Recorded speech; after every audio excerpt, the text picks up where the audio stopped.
Is your Samsung washer displaying a 4C error code? This means the appliance isn't receiving enough water to operate properly. Let's troubleshoot step by step. By the end of this video, hopefully your washer will be back up and running. What does 4C mean? The code signals a water supply issue. This could be due to closed taps, clogged hoses, frozen pipes, or low water pressure. First, check the water supply. Ensure both the hot and cold water taps are fully open. Turn the faucet handles counterclockwise until they stop. If your home has low water pressure, try running a cycle with only one faucet open at a time. Next, inspect the inlet hoses. Look for kinks, twists, or clogs. Straighten any bent hoses and ensure they're securely connected to the faucets. If the hoses feel brittle or cracked, replace them before continuing. If the issue persists, clean the mesh filter. Locate the filter at the hose inlet.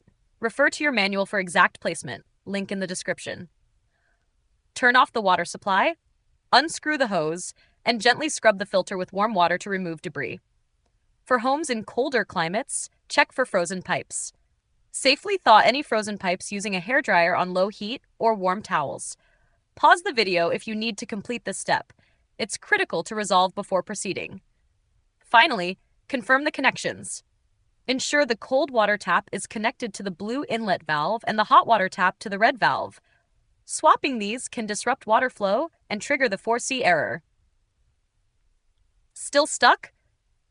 Links for the user manual and customer support are available in the video description. If this video helped, subscribe for more quick fixes. Have another issue? Let us know in the comments. We may feature it in a future video. Thanks for watching, and happy laundry day.